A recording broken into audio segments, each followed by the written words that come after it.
रहमान रहीम। अस्सलाम वालेकुम। आज मैं बात करूंगा यूआरएस के बारे में।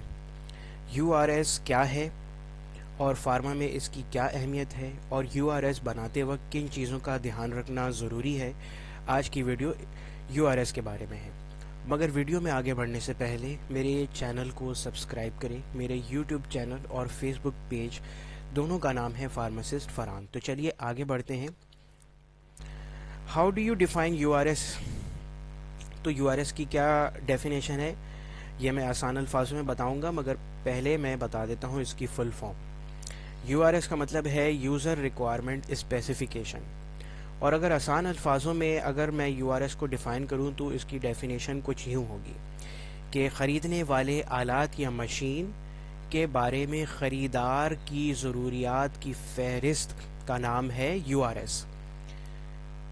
एक दफ़ा और मैं इसको रिपीट कर देता हूँ। ख़रीदने वाले आलात या मशीन के बारे में ख़रीदार की ज़रूरियात की फ़हरिस्त का नाम है यूआरएस। तो चलिए आगे बढ़ते हैं और देखते हैं कि यूआरएस बनाते वक्त किन चीज़ों का ध्यान रखना ज़रूरी है।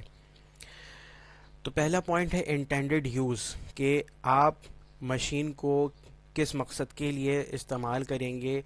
प्रोडक्शन के लिए या इन प्रोसेस के लिए या आर&डी के लिए इस्तेमाल करेंगे, तो आपने यूआरएस में ये मेंशन करना ज़रूरी है। इससे आपको ये फ़ायदा होगा कि आपको वेंडर की तरफ से भी फीडबैक मिलेगा और वो अपने एक्सपीरियंस से आपको ये बता देगा कि सर आपको अगर आर&डी के लिए चाहिए या प्रोडक्शन के लिए चाहिए मशीन, तो आप इसमें ये चीज़ ऐड कर लें। तो आपको एक एडवांटेज है इंटेंडेड यूज़ का। अगर आप डालेंगे पॉइंट तो आपको वेंडर की तरफ से भी फीडबैक मिलेगा जो कि आपके लिए फ़ायदेमंद साबित होगा।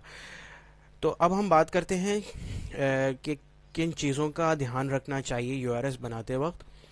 तो कैपेसिटी को मेंशन करना बहुत ज़रूरी है यूआरएस बनाते वक्त। कैपेसिटी से मुराद है मशीन की सलाहियत, उसकी स्पीड।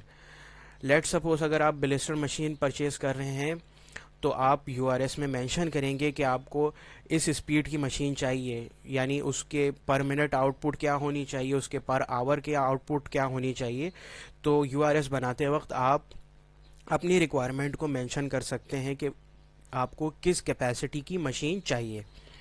मशीन की डायमेंशन क्या होनी चाहिए, ये भी एक इम्पॉर्टेंट पॉइंट है यूआरएस बनाते वक्त। इसका उर्दू में तर्जुमा तो गूगल ने तूलो अर्ज़ किया है, तो मैंने यहाँ मेंशन कर दिया। तो मशीन की डायमेंशन जो है वो आपको मालूम होनी बहुत ज़रूरी है, क्योंकि मूवमेंट करने के दौरान जो है वो मशीन की डायमेंशन आपको जो है वो मूवमेंट करने से पहले आपको मशीन की डायमेंशन पता होनी चाहिए, ताकि आप मशीन को अपने डिपार्टमेंट में आसानी से इंस्टॉल कर सकें और आसानी से मूव कर सकें। तो मशीन की डायमेंशन आपको पता होनी चाहिए। तो यूआरएस बनाते वक्त आप मशीन के डायमेंशन को ज़रूर मेंशन करें। मशीन की एक्यूरेसी, के मशीन की जो रीडिंग है वो कितने डेसिमल्स में आ रही है, ये आपको बहुत ज़रूरी है मेंशन करना, जिससे आपको बहुत ज़्यादा एडवांटेज मिलेगा। मशीन की क्लीनिंग रिक्वायरमेंट, मशीन की क्लीनिंग रिक्वायरमेंट भी जो है वो यूआरएस में मेंशन करना अच्छी बात है और ज़रूरी है। लेट सपोज आप अपनी मशीन में कंप्रेस्ड एयर का कनेक्शन भी जो है वो देना चाह रहे हैं, तो आप अपने क्लीनिंग रिक्वायरमेंट में जो है वो इस चीज़ को मेंशन कर सकते हैं। अब नेक्स्ट पॉइंट है मशीन स्पेसिफिक रिक्वायरमेंट। बाज़ औक़ात आपको स्पेसिफिक रिक्वायरमेंट चाहिए होती हैं और यूआरएस में आप इसको मेंशन इस तरीके से कर सकते हैं। लेट सपोज इसकी एग्जांपल है कि आपको specific type of stainless steel चाहिए अपनी मशीन में, जैसे कि 316L है या 316 है। तो आपको जो specific type of stainless steel अगर लगवाना है तो आप यूज़र की स्पेसिफिक रिक्वायरमेंट में यूआरएस में अपने स्पेसिफिक रिक्वायरमेंट के जो आप बता सकते हैं कि आपको ये स्पेसिफिक रिक्वायरमेंट्स हैं।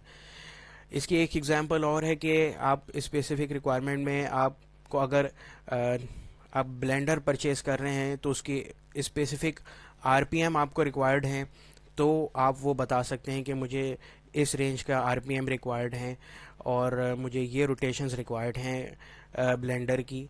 تو یہ ایک چھوٹی سی اگزامپل تھی، کیا اسپیسیفک ریکوائرمنٹ آپ کس طریقے سے کمیونیکیٹ کر سکتے ہیں. اور آگے بڑھتے ہیں. You R S operational requirements. Operational requirements بھی آپ مینشن کریں گے یو آر ایس بناتے وقت. تو پہلا پوائنٹ ہے ڈیٹا سیکیورٹی کا. ڈیٹا سیکیورٹی جو کہ ایف ڈی اے کی بھی ریکوائرمنٹ ہے. ڈیٹا سیکیورٹی سے مراد یہ ہے کہ آپ کا جو ڈیٹا ہے وہ الیکٹرانک سگنیچر کی انوالومنٹ ہو اس میں، پاسورڈ پروٹیکشن ہو اس میں. تو ڈیٹا سیکیورٹی جو ہے وہ اب اس کی اہمیت جو ہے وہ بڑھ گئی ہے، کیونکہ ایف ڈی اے نے بھی جو ہے اس کو جو ہے وہ اس بات پہ زور دینا شروع کر دیا ہے کہ آپ کا ڈیٹا سیکیور ہو. نیکسٹ پوائنٹ ہے بیک اپ آف ڈیٹا. بعض اوقات آپ کے جو اسٹوریج سسٹم ہے مشینز کا، اس میں جو ڈیٹا اسٹور ہو سکتا ہے وہ بعض اوقات 6 مہینے کا ہوتا ہے، 3 مہینے کا ہوتا ہے، 1 سال کا ہوتا ہے. تو آپ اپنی ریکوائرمنٹ کے حساب سے یو آر ایس میں آپ کو کتنا ڈیٹا بیک اپ کرنا ہے یہ آپ مینشن کریں گے آپریشنل ریکوائرمنٹ میں، کہ آپ کو کتنے عرصے کا ڈیٹا جو ہے وہ بیک اپ کرنا ہے. تو یہ آپ اپنے یو آر ایس میں مینشن کر سکتے ہیں، بیک اپ آف ڈیٹا. تو یہ ایک پوائنٹ تھا. Power requirement. تو جتنے بھی ترقی پذیر ممالک ہیں، جیسے بھارت ہے، نیپال ہے، پاکستان ہے، بنگلہ دیش ہے، یہاں پر مسئلہ کیا آتا ہے کہ یہاں پر لوڈ شیڈنگ ہو جاتی ہے. اگر آپ لوڈ شیڈنگ کا شکار ہیں تو پھر آپ کو پاور ریکوائرمنٹ بھی لکھنی پڑے گی. پاور ریکوائرمنٹ میں آپ آٹو اسٹارٹ کا آپشن بھی بتا سکتے ہیں، یا یو پی ایس سپورٹ کا آپشن بھی بتا سکتے ہیں اپنے یو آر ایس میں. تو یہ آپ اٹس اپ ٹو یو کہ آپ کو یو آر ایس میں کس طرح کی پاور ریکوائرمنٹ چاہیے. تو پاور ریکوائرمنٹ کا آپشن بھی جو ہے وہ آپ ضرور مینشن کریں اگر آپ ترقی پذیر ممالک میں کام کر رہے ہیں. تو سیفٹی پوائنٹ ہے نیکسٹ، سیفٹی. تو آپریشنل ریکوائرمنٹ میں سیفٹی کا پوائنٹ بھی جو ہے وہ بہت ہی امپورٹنٹ ہے کہ آپ اپنی مشین میں سیفٹی کے آپشنز جو ہیں وہ انکارپوریٹ کرنا چاہ رہے ہیں. تو اپنے وینڈر کو اس طریقے سے سیفٹی کے پوائنٹ بھی جو ہے وہ مینشن کر کے بتا سکتے ہیں یو آر ایس میں.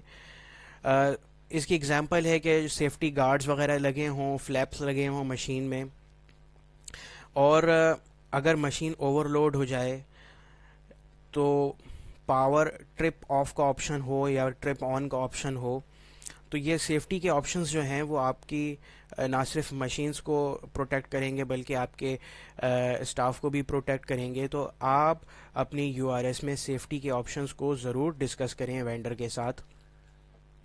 نیکسٹ پوائنٹ ہے کنٹرول سسٹم، کہ آپ کو کس طریقے کا پینل چاہیے، کس طریقے کی ایچ ایم آئی چاہیے، اس ایچ ایم آئی میں کتنی لینگویجز آپ کو چاہیے. تو کنٹرول سسٹم بھی جو ہے وہ آپ اپنے یو آر ایس میں مینشن کر سکتے ہیں. نیکسٹ پوائنٹ ہے مینٹیننس ریکوائرمنٹ. تو مینٹیننس ریکوائرمنٹ بھی جو ہے وہ آپ مینشن کر سکتے ہیں کہ مجھے جو ہے وہ مینٹیننس پریونٹیو کرنی ہے 6 مہینے کے بعد. مجھے ایسی مشین دیں کہ جو پریونٹیو مینٹیننس جس کی 6 مہینے کے بعد آئے. مجھے ایسی مشین یا اکوپمنٹ دیں جس کی پریونٹیو مینٹیننس جو ہے وہ 1 سال بعد آئے. تو آپ اپنی یو آر ایس میں پریونٹیو مینٹیننس کو لے کر بھی مینشن کر سکتے ہیں کہ اس کی مینٹیننس ریکوائرمنٹ یہ ہونی چاہیے. تو یہ تھی ایک چھوٹی سی ویڈیو. امید ہے کہ آپ کو پسند آئے گی. اگر آپ اس ویڈیو سے کچھ سیکھتے ہیں تو میرے یوٹیوب چینل اور فیس بک پیج کو لائک کریں اور فالو کریں. Thanks for watching.